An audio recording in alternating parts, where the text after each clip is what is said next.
dalam bidang musik ada yang disebut sebagai buta nada, maka dalam percakapan manusia ada yang disebut sebagai buta ucapan. Apa yang dimaksud sebagai buta ucapan? Buta ucapan itu identik pada orang yang tidak mampu menempatkan perkataan atau ucapan pada tempatnya.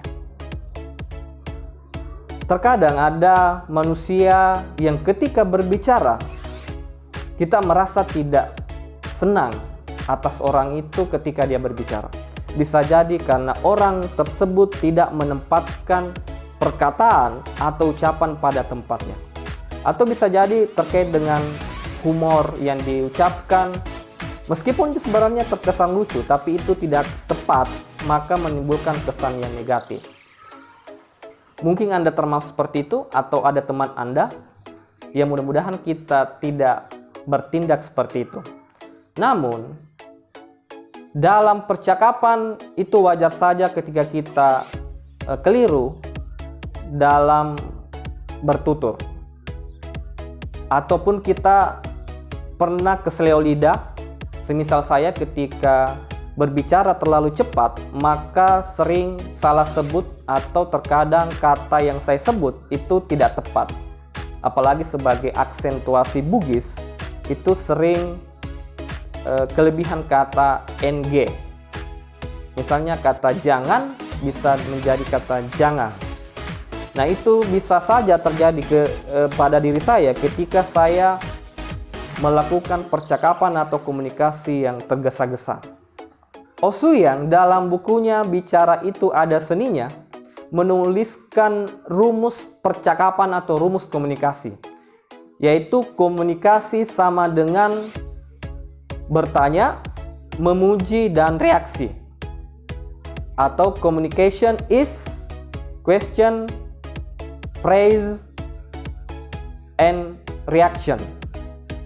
Yang dimaksud Osuyan adalah ketika kita menjadi pembicara atau speaker dalam sebuah forum, rumusnya adalah Anda bertanya, setelah itu memuji, artinya memuji jawaban dari audiens atau peserta. Setelah itu Anda melakukan reaksi. Ketika ada reaksi dari Anda dan peserta, berarti proses komunikasi Anda pada saat itu berjalan dengan baik, atau bisa dikatakan sebagai komunikasi yang maksimal. Begitupun dalam kehidupan sehari-hari.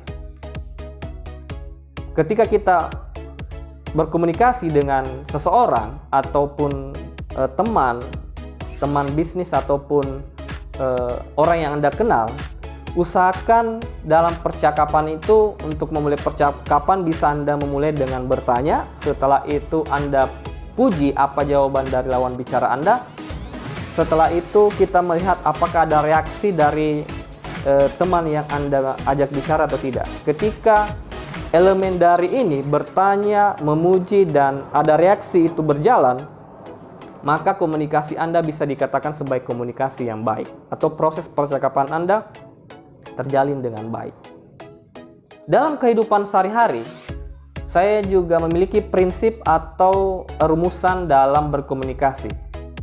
Tadi ada rumus dari Osuya, maka saya juga memiliki rumus pribadi atau prinsip saya, dan saya ingin share kepada sahabat perspektif yang saya sebut sebagai memberi. Jadi rumus komunikasi itu adalah memberi. Memberi di sini bukan diartikan sebagai definisi ya, bahwa kita harus memberi dalam berkomunikasi ya, meskipun itu bisa dipakai dalam kehidupan sehari-hari yang efektif. Cuma yang saya maksud memberi di sini adalah akronim. Akronim dari memberi adalah mendengarkan, memuji, bertanya, dan reaksi. Jadi ketika saya dalam forum ataupun dalam pertemuan, saya lebih banyak memilih mendengarkan dulu, kemudian memuji apa yang disampaikan atau apa yang dikatakan oleh lawan bicara saya.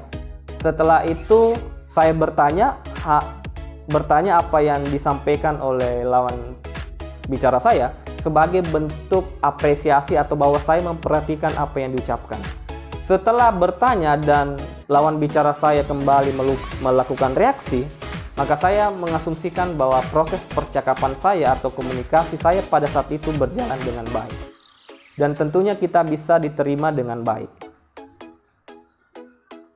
Dalam buku Osuyan juga menjelaskan di bab terakhir ada aturan dalam berkomunikasi. Aturan berkomunikasi yang baik yang pertama adalah jangan menggunjing. Jadi hindari pergunjingan. Bisa jadi dalam hal ini bisa dikatakan sebagai gosip ya, ataupun hoax. Yang kedua adalah banyak mendengarkan dan jangan memonopoli pembicaraan. Rumus yang ketiga adalah memuji. Jadi usahakan ketika ada seseorang yang mengeluarkan pendapat, maka pujilah pendapat atau apa yang disampaikan oleh lawan bicara Anda meskipun Anda tidak sepakat. Itu adalah bentuk apresiasi bahwa Anda memperhatikan lawan bicara Anda. Yang keempat, terakhir adalah sampaikanlah apa yang lawan bicara Anda senangi.